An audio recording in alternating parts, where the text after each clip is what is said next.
I'm Melanie Swayze, a global real estate advisor with Gibson Sotheby's based in Metro Boston.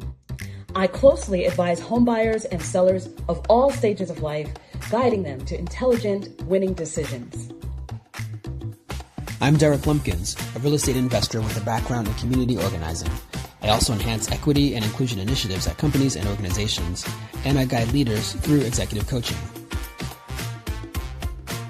When we get together, we dive into the intersections of culture, class, mindset, and Black freedom. Welcome to the Black Lining Forum, a podcast about Black wealth, power, and land. Season's greetings, Melanie. Oh, greetings, Derek. Can't believe we are at this time of the year. It's true. Somehow we're about to close out 2025, and in a way it feels like a continuation to me. It doesn't necessarily feel like something that is where sometimes the closing of the year feels like you're closing a book and going to open a new one. Right now, I just feel like this continuous flow. I can't tell something's about to be different. I mean, Time is a whole man-made construction anyway. So, I mean, these dates on a calendar and these changes of the month and these numbers in the year, it's all just made up. Somebody made these up, 2,000 some odd years ago or beyond. So it's all made up. And then there's the whole perspective that there are Western and other versions of thinking about time, that time's not necessarily linear. It could be a circle, it could be a spiral. Maybe I'm more in that kind of non-linear phase at the moment. And that's fair. That is fair. I mean, sometimes that's actually better. Oh, and don't forget about the multiverse. I mean, there's different versions of us all over the place, theoretically. We haven't been able to prove that. Right. But I don't doubt it. I don't doubt it, but I would like to have some evidence of it too. Of course you would, Derek. Of course I do. Of course I do. I mean, I think the evidence is inside us, in the depths, if we can tap in. Sure. But speaking of the multiverse, actually, I wouldn't mind being on a different timeline these days. Because just in thinking about, so we're bringing back a guest that we had 2 years ago, and in thinking about all that has happened within the past 2 years, maybe not all, but a lot of what's happened in the past, at least the past year alone. So much. I wouldn't mind being on a different timeline where some of these political, social, cultural, other events, economic reckonings have happened, because they haven't all been great. They have not all been great. And it wouldn't be such a bad thing. I mean, just the election of some of these politicians. We don't need to go into names, but I think people who have followed us know who we're talking about. The erasure of things on the planet right now know who you're talking about. Continue. It is December of 2025. This will probably go out January 2026. We're both from the United States. There is a certain level of political discourse and disenfranchisement that's been happening. Yes, and disintegration. I mean, if you want to name who you think I'm naming, go ahead. Please. Exactly. I'd rather he who shall not be named. They. Yes, the administration. But yes, I mean, the regime. Being on a timeline. Exactly. I wouldn't mind being on a timeline that didn't include all of that. It didn't include all of the erasure. It didn't include the kidnappings and the not extraditions, but the expulsions of people. Like, give it a minute. All of that stuff. So a lot has been going on in the past year or two since we spoke to our guest. And I was actually looking at some of what we talked about. So our guest is Sheena Collier. I mean, let's put the name out there. It says, she's coming back.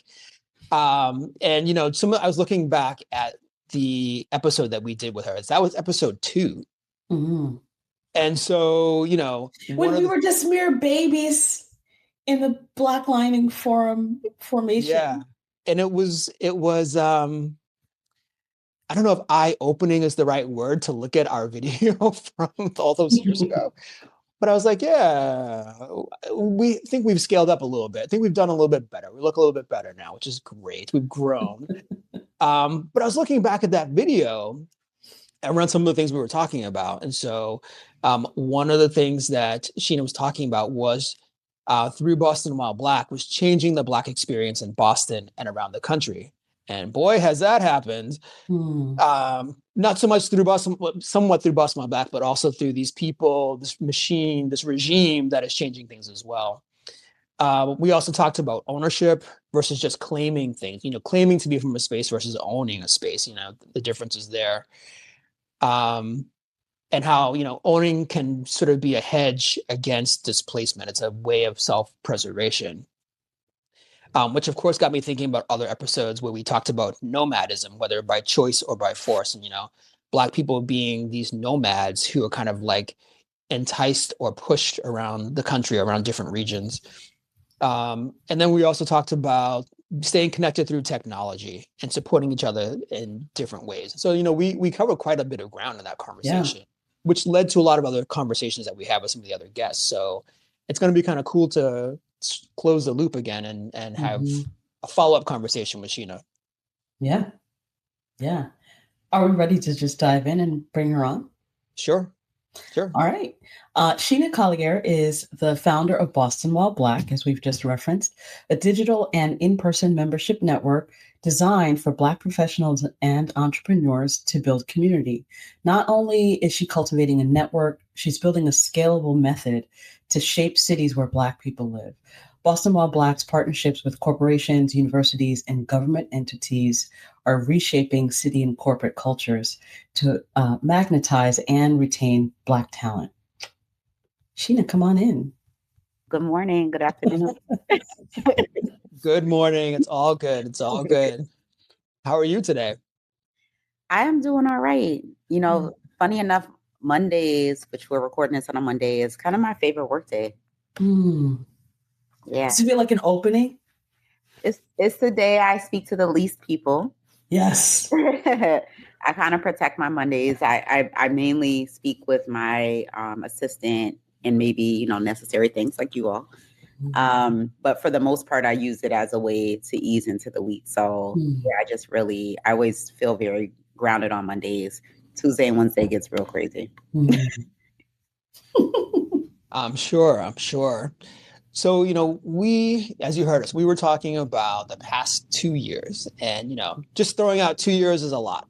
So we won't start that broadly, but just how have you been feeling about the past 2 years, or at least the past year? Like, how are you just feeling? We'll start there. Well, so this is like December, what's today, the 6th or so, or the 7th.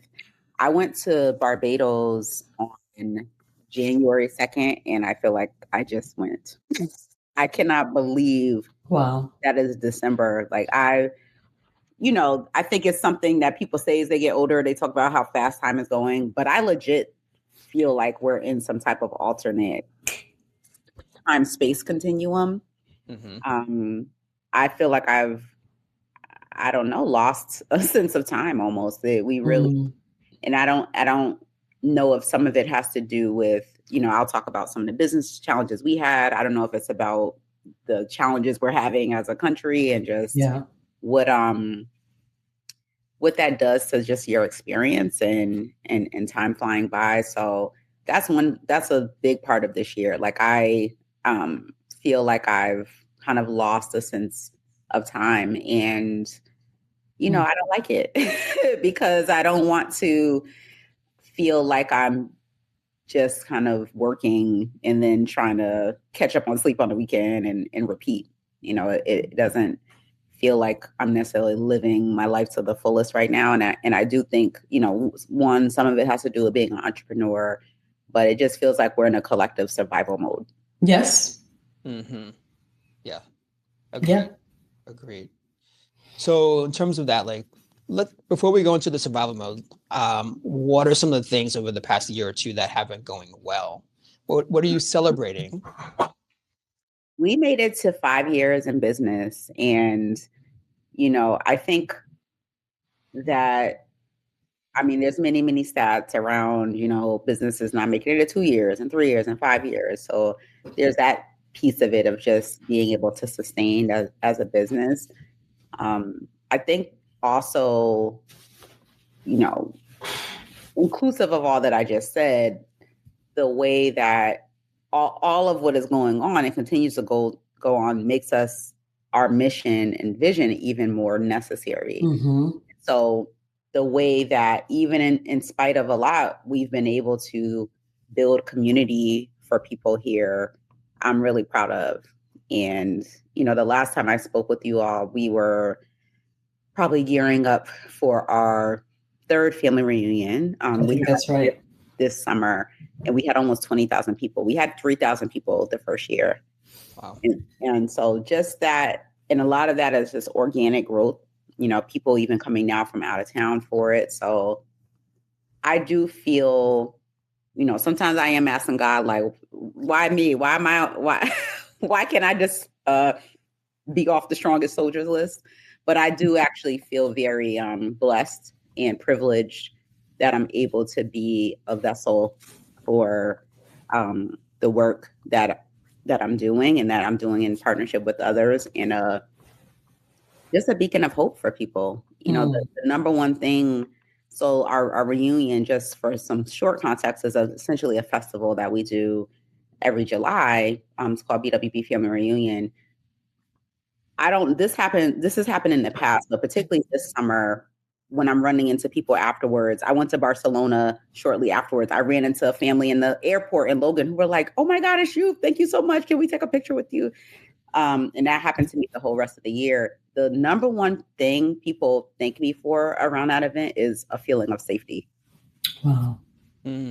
Like, regardless of whatever other reasons they love it, that is almost every person uses that word around feeling safe. Wow. That's beautiful. That's beautiful. All right. So then you're kind of opening up the door. You're talking about a feeling of safety. You're opening up the door because we know, again, he or they who shall not be named are trying to erase senses of safety, security, connection, belonging, history. Yeah. And so I'm curious to get a sense of how you've been navigating that, whether individually or through BWB. Yeah, individually. I mean, I've been doing this since the pandemic and thinking about it from my own family, preservation of my family history and community, even within my own family, of how can we make sure that we are recording and documenting our family story. You know, so during the pandemic, I had my mother and all of her sisters. We were doing family Zooms just to kind of have a checkpoint. Everyone lives in different places.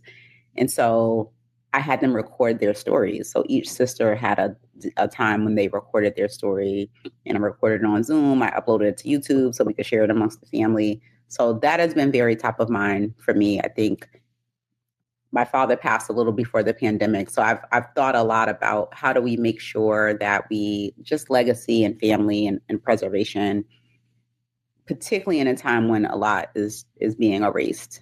And what I am seeing is happening both at a micro and a macro level is all of it is kind of, I'm going to say the word forcing because that's all that's coming to mind, but I don't mean it in a negative way. People go back to community like that. People are seeking that out again. I mean, we always are in some way. We're always seeking belonging, but I think some of the impact and effects of the time we're in is people are seeking out community more. And, you know, I think that's a great thing, but this undercurrent of us, and this is, you know, it's been our history the whole time we've been here in this country, of us doing this in response to being erased or being ostracized or being threatened. It's pretty tiring. You know, we don't often get to do it from a space of joy and like from a more asset-based place, you know, even terms like Black Power and Black is Beautiful, like a lot of that came from us having to assert that because we're being told the opposite through BWB.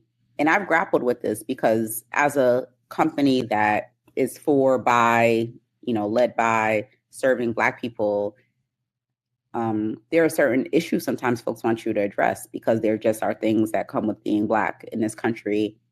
And we do at times, but I really try to keep us in a space of joy and in a space of being a outlet and a space of safety for Black people. Because it feels like so much of what we have to talk about and do a lot of times is coming from a place of having to defend ourselves. Yeah. And so, I've, the Smithsonian, the African American History Museum, my favorite museum, hands down. I love, love, love Black culture and Black people. If I have it, if it's not culture. There are many things that have bothered me in the past year or so with this administration. So this is not by far not at the top, but when there was conversation around, things being dismantled there and our history and artifacts like that those kind of things really scared me. I really think about what's going to be left in 100 years. Mm-hmm. Like, who's going to be telling our story? What is the story that's going to be told? I think a lot about that. Mm.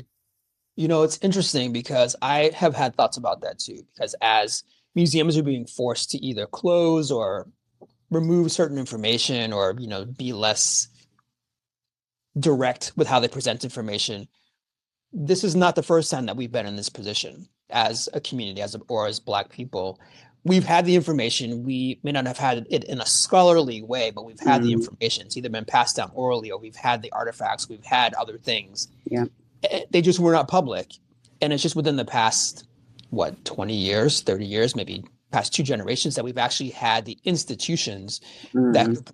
So I don't know that they'll be erased or that they'll be lost, but they may just not be as public. And I feel like it's a cycle. Like we go through this cycle every so many generations in the US where like we have this reconstruction and then we have this backlash. And then we have a new reconstruction, then we have a new backlash. And it sucks. It's unfortunate that we have to do that. But I kind of wonder if the question is will it be lost, but how do we hold on to it until we can reconstruct again? Right.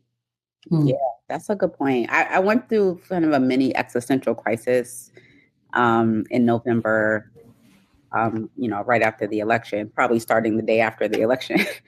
And just to the point that you just made, and a lot of my questioning was around like, is this just the plight for Black people? Like, will this just always be our experience? And as you said, there's going to be this cycle, and not just Black people, just like human race. Like, are we just always, is that just part of being human? There's kind of a pendulum swing that's happening all the time. And depending on when you're born, me being an elder millennial, I'm just on a part of that swing where everything bad has happened in the last 15 years or so. And so, so I thought a lot about it, and I don't know the answer, but if that's the case, how do we operate within that? And how do we, like you said, almost like if we accept that to be true, then does our energy become more about the preservation and the knowing like this will pass. And so we have to do these things in the meantime. And we may not even be the beneficiaries of what's to come next. Will that make some of this easier, if you will, to manage if we know that this is how things happen, and I think that that's where the importance of knowing history comes in, and really being able to see patterns and cycles. And I went to Ghana a couple of months before I launched Boston While Black and realized how much history I did not know, and I think that that's part of the challenge as well. We have had storytellers and people that have passed down. My family is very big on this. I do worry though that less of that is happening. Definitely within families, and just because there's more disconnection. I mean, this is a funny example, but I'm a big music lover. I feel like in another life I would have worked in the music industry, even though now I see music industry stuff and I'm like, no, I probably wouldn't. I just want to love music because I probably wouldn't love it if I worked there. But I think about with my parents. So I have 7 older siblings. My parents were in their 40s when I was born. So my father was at the March on Washington. My mother was at Selma. So I'm just painting a picture of the type of music that they listened to. And because we didn't have personal music devices, I listened to music with them. And so they listen to my music. I listen to the, my mother bought me Nas's album. She played Bob Marley. And those kind of shared experiences don't happen really anymore. There's a lot of individualized, personal. Kids are on their iPad. People have earbuds in. So we're just losing a lot of shared experience of even informal ways of things being passed down. Because I know who Robert Johnson, the blues singer, is, and all these people just because I had my mother listening. She didn't really talk about it, but I just was around and experienced it. And so I think, there's a loss of a lot of shared experiences.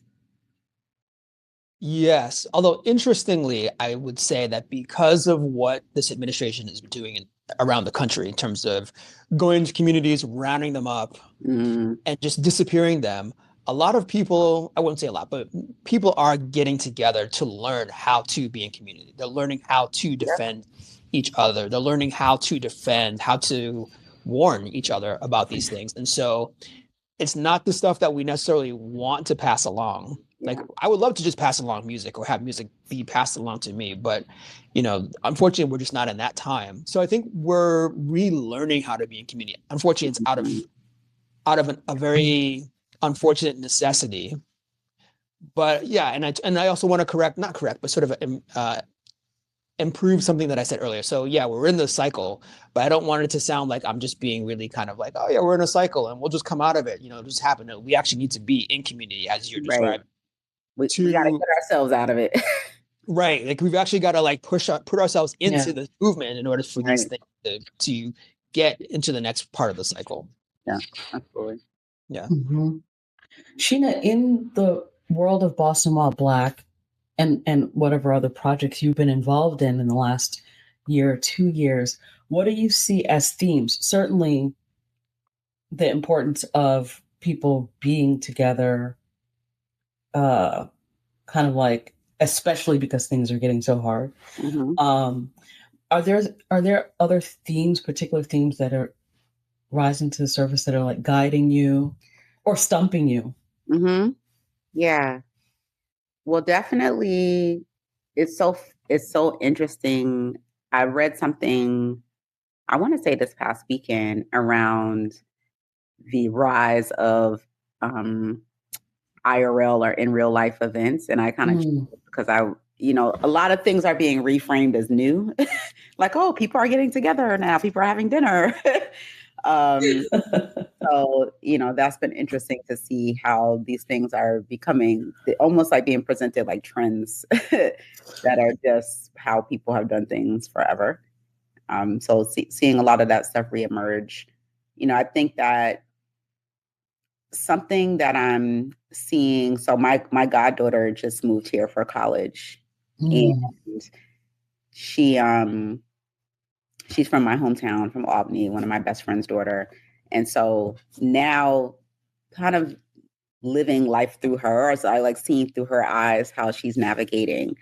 And one of the interesting things that I've seen with her is this pride that she has around being Black and like grounding her Blackness, but it actually doesn't feel as defensive, if you will. Like there's a different relationship to it. And, she's gravitated to the Black girls at school, and that's who her friend circle is. So there's still, that recognition of it, but it may be age and stage and where she's at, and just her level of awareness hasn't gotten there yet. But there's a little bit, it feels more of a ease. I think about, when I was a teenager, like what was my level of awareness of what was going on around me? I was her age, like in the mid 90s. And, there's a little bit of ignorance, and not maybe being fully aware, but it's just been interesting to see with her generation. I mean, she's been here, since August, September, and she's, I have her location on my phone. So sometimes I'm looking at, she's in Providence and she's traveling. Wow. She's moving about with ease, in a way that, I'm happy to see, because if we just looked online, the world feels very scary. Yeah. But you do still have, I think this is why in real life is becoming so chic. When you come offline, and recognize that people just are still living everyday life, and not everything is an event, not everything is a tragedy, or a movement or a statement that, so it's comforting and refreshing to me to just see her and her friends just kind of living life as college students, and discovering a new city, and she loves Boston. And I think that, and it has nothing to do with me. Like I haven't, she's not my target demographic, but I do think that there is this, I think for all of us, this need to come offline and be able to kind of check back into who people really are and what's kind of happening in real life, because we are getting, everything is being sensationalized, in a way that can have you feeling fearful. My niece graduated from college in West Virginia a couple years ago, and I went to her graduation. It was my first time ever going since she was in college, and it was like the end of COVID. So remember all these videos of like people in Walmart wilding out because they didn't want to wear masks. And I was so fearful to travel to West Virginia.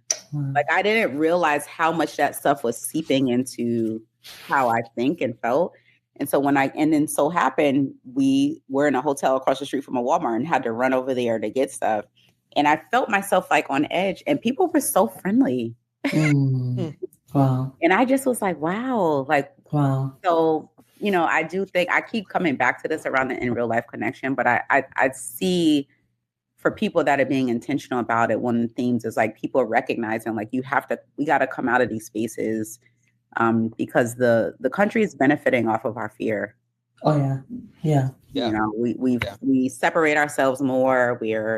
And so really being able to take it into our hands. I actually plan to do some things through BWB at the top of the year, Boston All Black, around literally workshops on like how to connect with other people. Wow. Because I'm even seeing within our community, it's not, people join the community, but they still don't know how to, people have lost some of that ability to connect with other people. And some of that comes from, I think, the hunkering down that people needed to do during the pandemic, and the way that we hang out has evolved since then. So it's like, how do you do it now?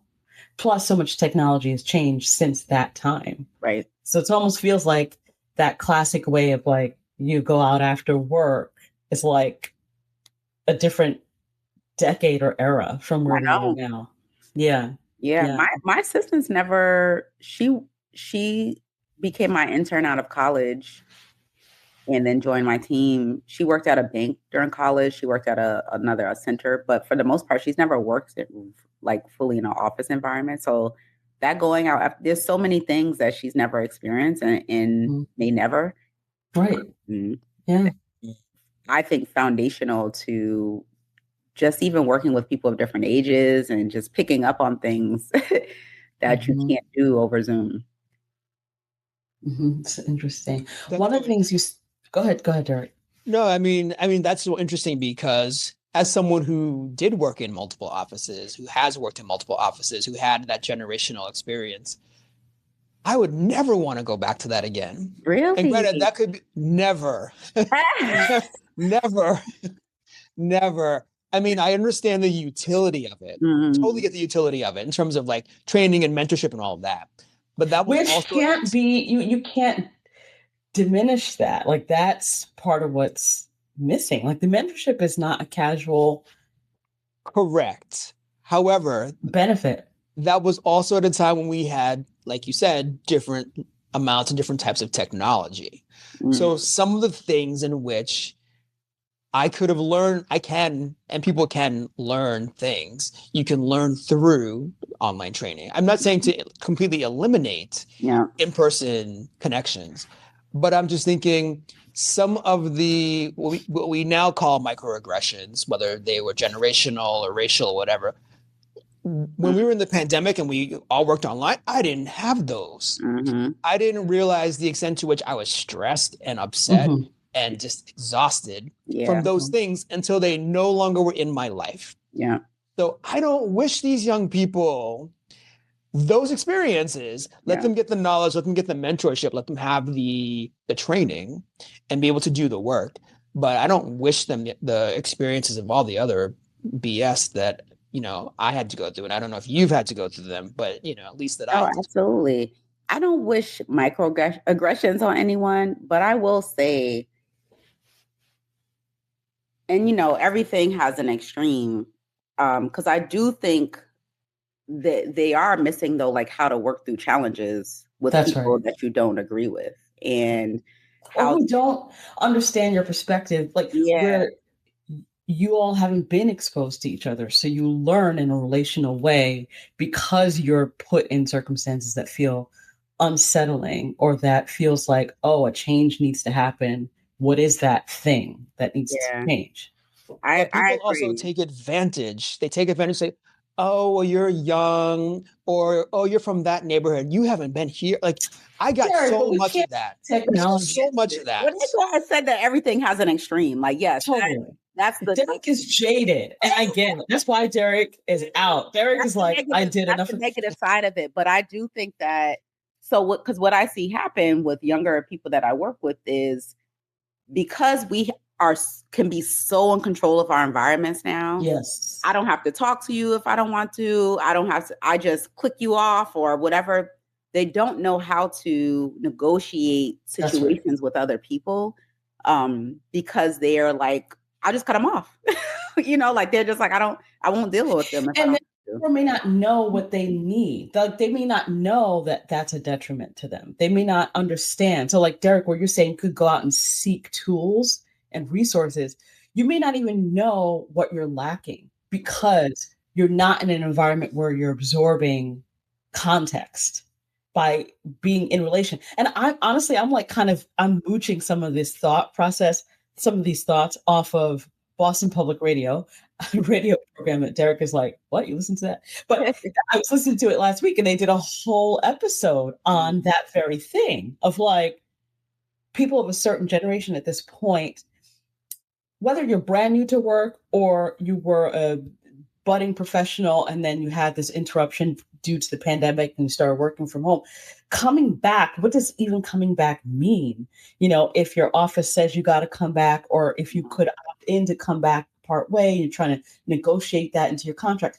What does it mean? People may not know what's missing until further down when they're trying to like move on to their next job and they don't have connections, they don't have someone to coach them on it or to vouch for them. So I just think I'm connecting to something Sheena said earlier about safety in the context of what Boston While Black creates, and then also what she's noticing her goddaughter experiencing, which is like a non-defensive mode of moving to a new place, exploring it, getting her ground.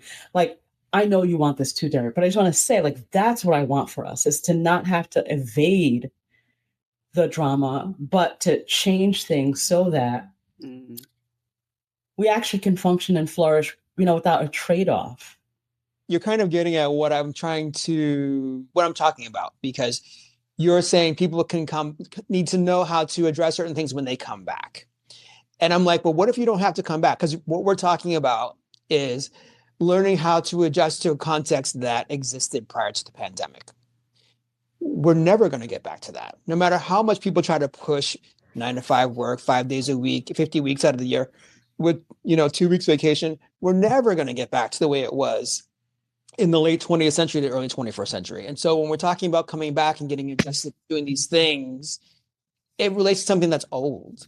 And now we have this opportunity. We exist in this very fluidic space where it's kind of like we have the opportunity to create something new, but we keep expecting people to know the skills and have the relationship and have the other things that existed in the past. And I think this is the time to be free and to really experiment. And yes, we do need some structure. I agree we need structure, but I don't think we have to do that in the context of what was old, because things around us are definitely not staying the same. And if we don't start envisioning and building for the future, we're going to be caught out in that context and in that structure. But That's just my view. I'm not committed to any kind of structure in particular. I'm an entrepreneur. What I'm saying is relationship. And I think that's the heart of what we're talking about. Relationship helps cultivate safety. And so all I'm saying is that something's being lost here is opportunities to cultivate relationship across identity, across age, across class, across regional experience, so that we actually have this web of connectivity that no matter what the technology is doing, or especially because of what the technology is doing, we need that. We need Well, that. I was giving that example of, kind of watching stuff online and then going to West Virginia and having this fear. I had a legit fear. I had an early morning flight. I changed my flight so that I didn't have to be on the road at like 2, 3 in the morning. Wow. Like, I had all this from some place I'd never been before because of things I was watching that were being, sensationalized. It probably was really 10 incidents, but it seemed like it was every day. And I think that I agree with you, Derek, on we're in a new context. And so then we need new structures. We need new precisely to help people build relationships. But you need to be plugged in, right, to build those structures. I think we're in the in-between right now where we just did this event called Black Love Stories Live. And I stayed away for so long, really the existence of Baltimore Black, of doing anything around dating and relationships because it gets so toxic online. But it's another place where I have like actual concern around the divide that is happening with people romantically around partnership. And, it's becoming very who pays first and where do you go, and less about, particularly for Black folks, we need each other in this time. We don't have the time to argue about petty things. Like, we need to be figuring out how we're going to squat up, whatever that means for you, to be able to deal with what's going on around us. And so it was such a positive event. I mean, people we featured some couples, queer and straight couples within our membership, and had them tell their love stories. We did a pitch your friend night.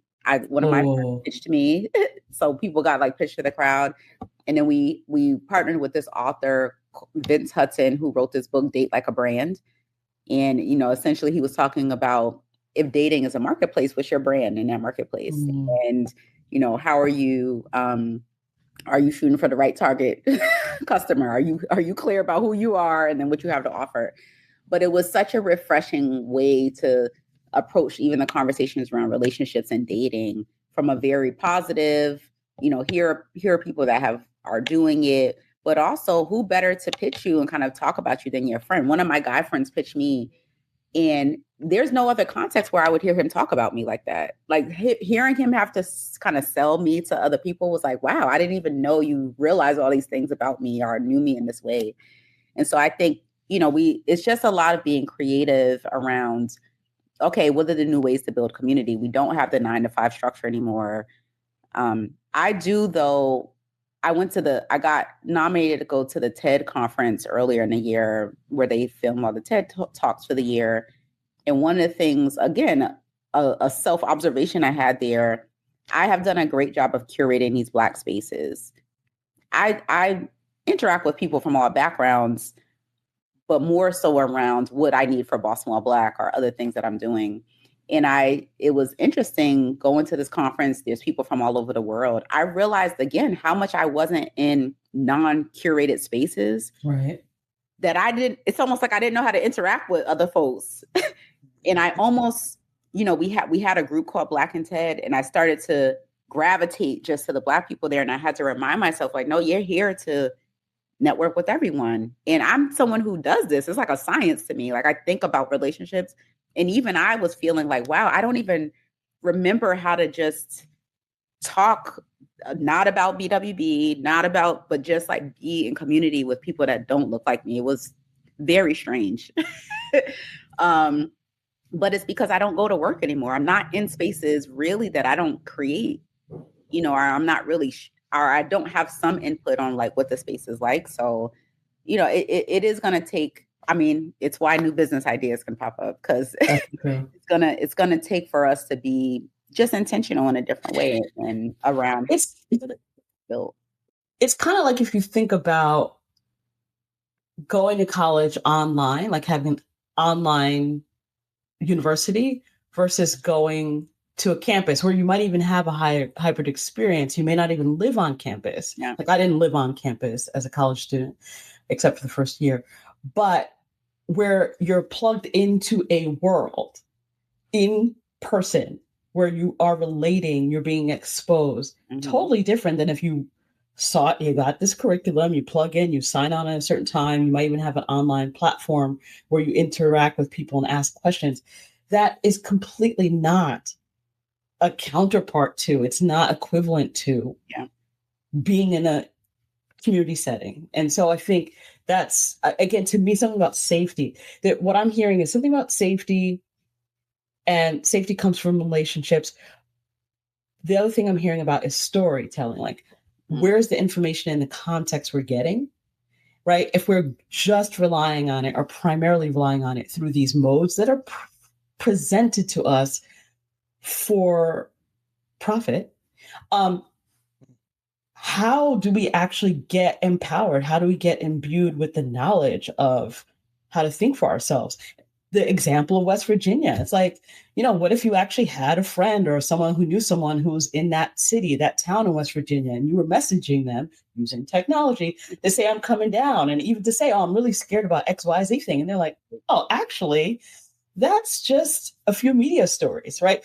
It's the relationship stuff that's key. So that, again, the storytelling, who's telling our stories now, who's telling our stories in the future, that's all informed by, are we showing up? Are we in the room? Are we around each other? Are we the ones telling the story? And I just think there's something there. I mean, we're all kind of, we're feeling around, I feel like, in this conversation. And I feel like it's because we're in this time of like this nebulous kind of liminal, who knows what.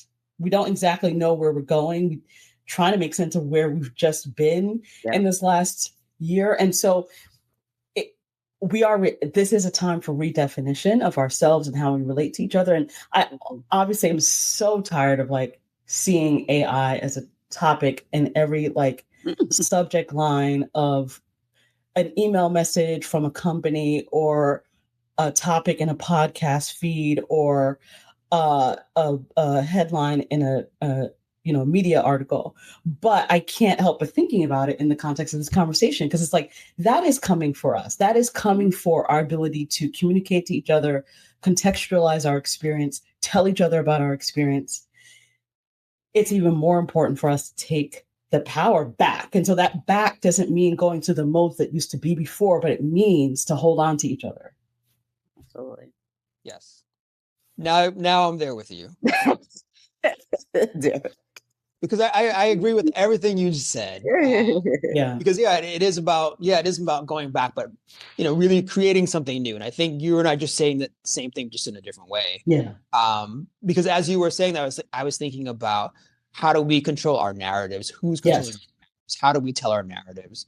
And how do we help each other learn from those narratives? So it's about regaining that sense of humanity and connection, and not going back to old structures or systems. Yeah.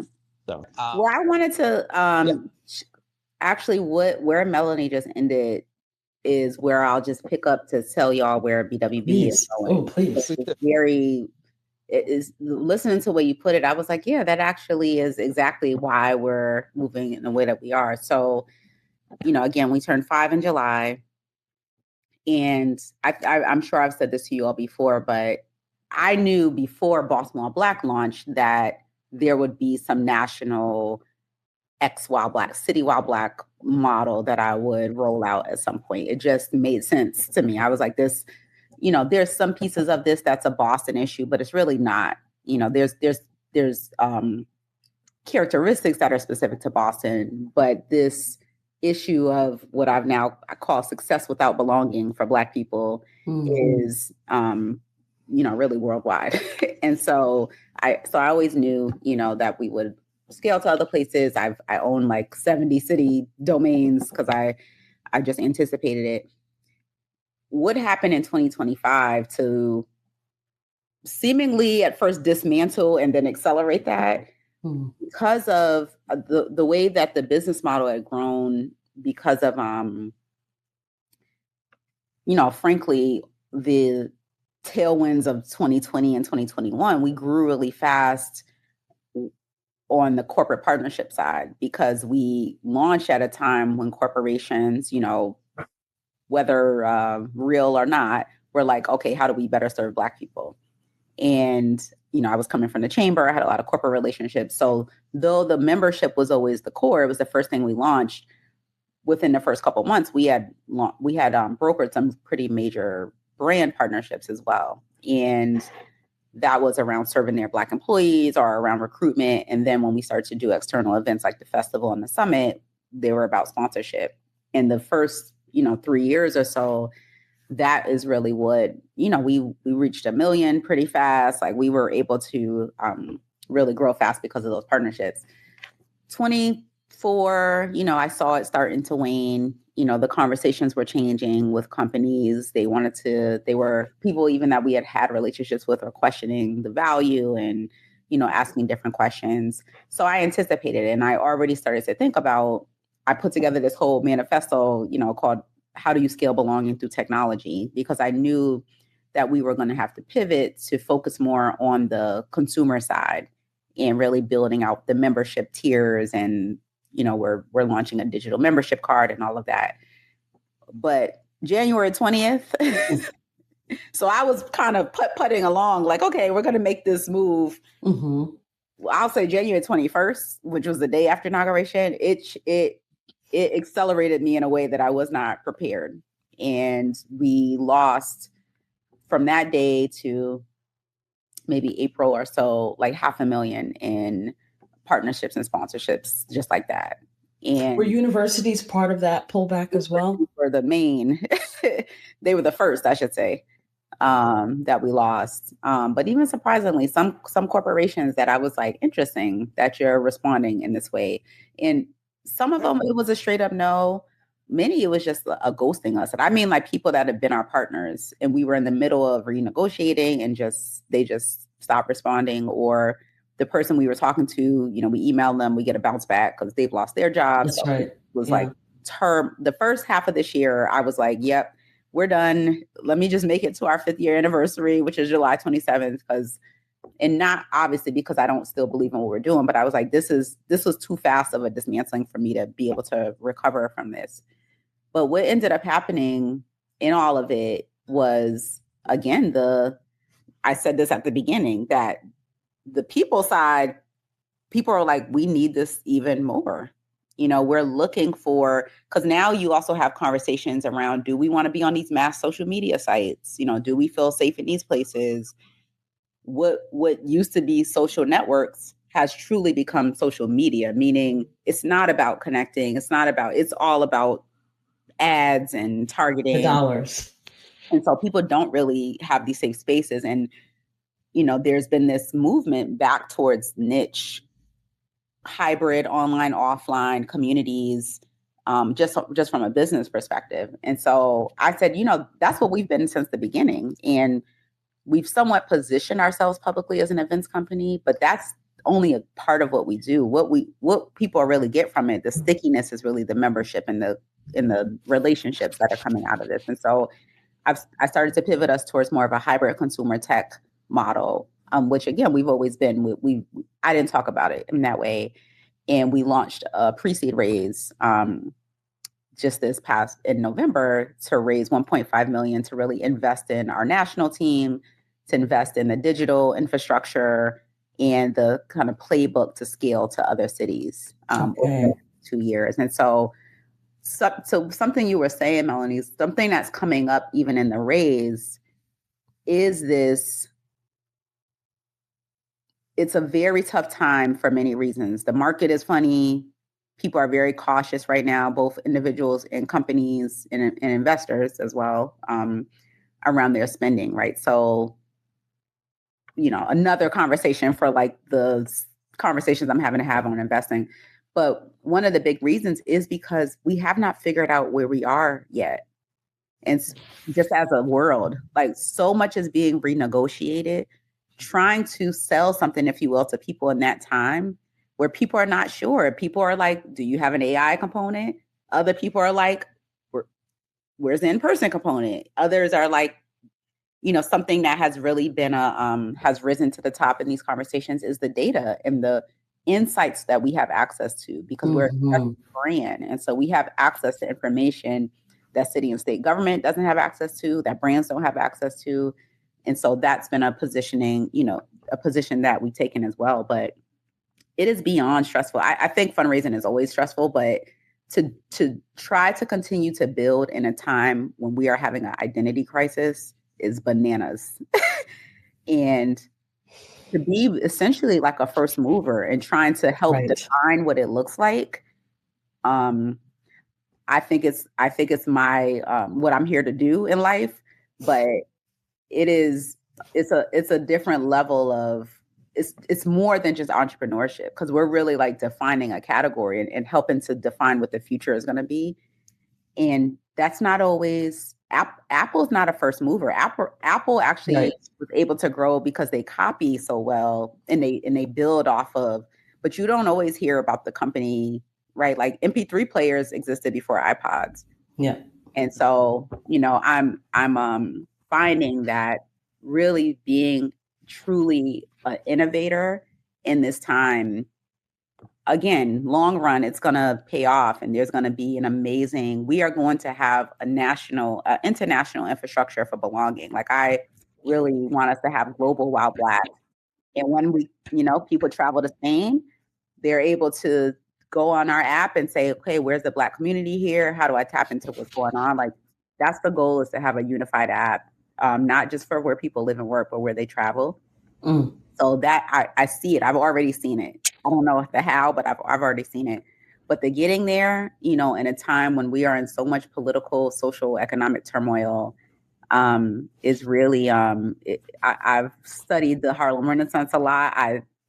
Melody sent me this book about Molly Moon one time, which I really took that to heart. Like, these things of like people that Molly Moon was kind of a hidden figure in the Harlem Renaissance, who used her kind of social status to be able to support the civil rights movement. In short, I feel like I'm in that space of utilizing my relationships and kind of someone the other day called me a socialite, like my kind of that view that people have of me, to be able to, because what they don't know is I also meet with the lieutenant governor. I talked on the phone with the mayor yesterday. Like, I'm utilizing my convening power to be able to influence policy and change. And but it is a time to be doing this. And I think that, what you all are continuing to do of bringing these conversations to light and really raising all the things that we have to grapple with, particularly as Black people in this time, to move forward. This is part of the storytelling. Like, you all are doing it. Like, this is capturing. So when we talk again in 2 years, maybe before, we'll be in a different place. But I think that being able to document this, because this time right now is going to define like the next couple hundred years. Yeah. I don't know if I should be scared or encouraged by those words. It could go in a lot of different ways, but hopefully we're on the right timeline. So getting back to that whole multiverse idea, hopefully we're on the right timeline, where what we're doing now really does push us into a better place. When we come out of this identity crisis, we're healthier, we're more wholesome, like we just feel better and more connected than we have been recently, because we need it. Yeah. I think it is. I don't, and this is not to be like morbid. I don't know if the three of us, will see all of it. Yeah. But I do think that we're pushing it forward. And that's why we have to get our joy in, like, that's why we still have to be joyful and do the thing. It's in the doing. Yeah. Yeah. Yeah. All right. Well, I know we've kept you a little bit longer than we could, but thank you so much again for your time. We really appreciate it. Of course. It's good to hear about all the stuff you're doing. We definitely want to check in with you in 2 years, in a year. Who knows? We'll see. 8 months. Yeah. I'm curious to know what this next city is. Right. And actually, where can people go online to find out? Should they go to bostonwhileblack.com, or like, where should they go? Yeah, absolutely. So bostonwhileblack.com to find out around how to become a member, how to become a partner. On the, as we're raising, there's a couple of different things we'll do, but in short, right now we're doing through angel investors and impact investors. So folks can reach out to me if they are interested. And then we will do a crowdfund at some point to bring in our broader community. So probably in mid-2026. Yay. Good to know. Good to know. All right, audience, you heard that. So go to bostonwhileblack.com to learn more. And if you have any questions or comments, feel free to post them on whatever platform you are listening or watching on. Don't forget to like, share, and subscribe. And we will see you on the next episode of the Black Lining Forum. Take care, everyone. Yeah.